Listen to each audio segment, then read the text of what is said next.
So, my dear student, whatever we have discussed till now, we have understood one thing very clearly, that organizing is very important function of a management. So, basically, it is to help translating your plans into action in terms of activities to be undertaken to achieve that desired results.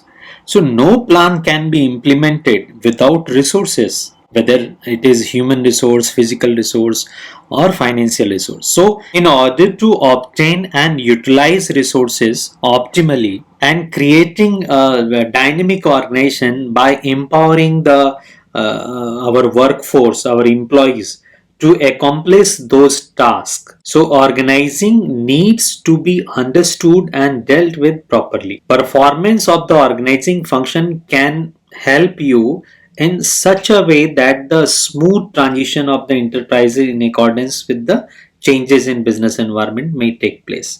So, the significance, the importance of the organizing function mainly arises from this fact that it helps in the survival and growth of an enterprise and equips it to meet all the various challenges of the organization. So, for any business organization, for any company, for any business enterprise, it is very important to perform tasks and successfully meet the goals, isn't it? You must agree with this. So, the organizing function must be properly performed. So the some of the points we are going to discuss, which will highlight the role of organizations play in a organizations. So let us discuss it one by one. First point says that it gives us the benefits of specialization. Now you must agree that now the era is of specialization, and how does it brings? See, the process of organization leads to a systematic allocation of jobs among the workforce. You agree? So such division of work reduces the workload and increases the productivity. Correct? So repetitive performance of a particular work will also lead to specialization, and that is the benefit of it. Now the second point is there is a clarity in the working relationship. The organizing establishes the working relationship, which clarifies the lines of communication and specifies who is to report to whom. So each person knows his superior from whom he has to take the orders, right? So this will obviously remove the ambiguity in transfer of information and instructions. So there would be a very clarity in superior subordinate relationship, and that this will help in fixing the responsibility and a specification of the extent of authority to be exercised by an individual. Third point is optimum utilization of resources. So organizing actually ensures the optimum use of human resource, financial resource, and all sorts of physical resources.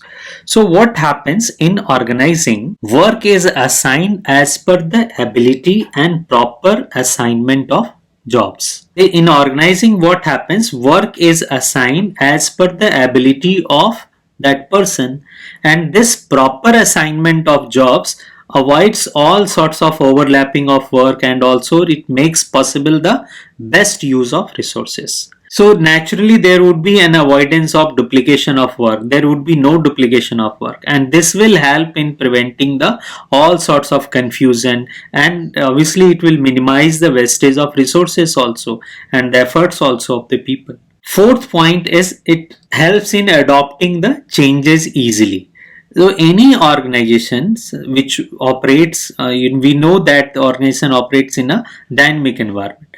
So such an ever-changing environment poses both challenges and opportunities to the business. Correct? Organizing helps the business or the organization to adjust itself as per changing situations by suitably modifying the organization structure and revision of interrelationship amongst managerial levels. So this will help in if there is any change required, so that changes can be done easily. So organizing will provide the stability also to the enterprise so that it can continue to survive and grow in spite of several changes in the organization. Correct. Fifth point says that it helps in having the effective administration. Organizing will provide a very clear description of jobs and clarifies authority and responsibility relationship. This we know. So naturally, this will avoid all sorts of confusion and there would be no duplication of efforts. So this clarity in working relationship will enable us to have a proper execution of work, and this will bring obviously effectiveness in the administration. Sixth point says that it helps in developing the people. Development of personnel means development of our employees, our staff, the people, the employees who are working in the organization. So organizing basically stimulates creativity amongst the managers. Like delegation, which we'll discuss later on, this will allow the manager to reduce their workload by assigning routine jobs to their subordinates, right? And it will give them more time to focus or concentrate on strategic issues, no major issues, and this will definitely give them a new area for growth to explore about that. It also gives them the opportunity to innovate, to think something new, which will definitely help in the strengthening the company's competitive positions. And a delegation also develop the subordinate by giving them the ability to deal effectively with challenges and realizing their full potential. You know what happens in delegation? Some of the right is given to the junior, the subordinate.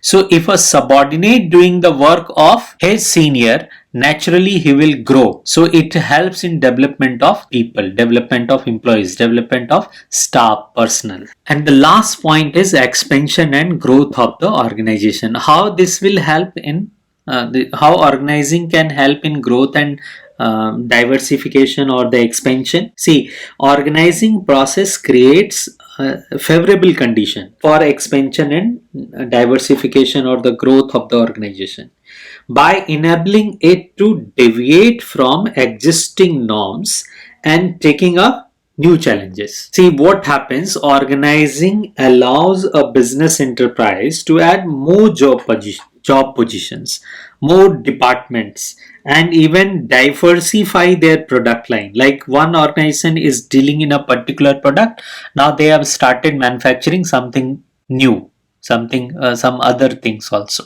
For example, an organization which were manufacturing ready-made garment. So seeing this current situation, pandemic situation, now they started manufacturing masks, right, and selling it in the market. So this is called diversification, and naturally it will help in expansion and growth of the business. So new geographical territories also can be added in the current areas of operation where the organization is working. Suppose organization is working only in Uttar Pradesh, now they started working in the Bihar also, Maharashtra also. So in this way they can extend their territories, and naturally it will help in increasing the customer base also. So if the customer base is increased, sales also will increase, and if the sales is increasing, naturally the profit of the organization also will increase. So in this way, organizing helps in so many ways to the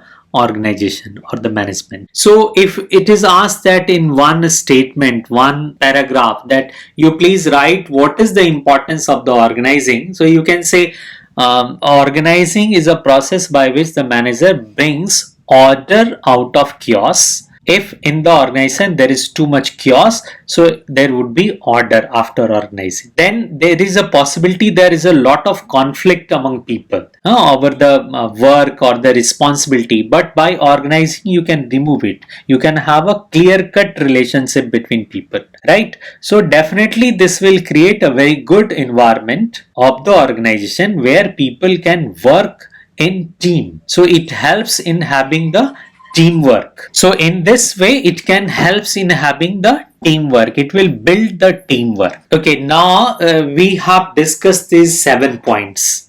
Now the benefits of specialization is here you see. clarity in working relationship. Third was optimum utilization of resources, adopting to changes, effective administration, and then development of personal and expansion and growth of the organization. So all these, if you take the first later of all these points, uh, we now I'm going to give you a challenge to make the acronyms, and please make your own acronyms with your name. Put it here in the comment of this YouTube channel only, and under this video only, right? And I would be seeing all the acronyms, and the best one, two, three acronyms in I would be mentioning that in my next video. Okay, so take this challenge now. Letters are B, C, O, A, E, D, E. Now with this 7 letter, you make a good acronyms. Put it here in the comment box, and next time, next in the my next video, I would be mention that name of the students and the acronyms also. Okay, thank you.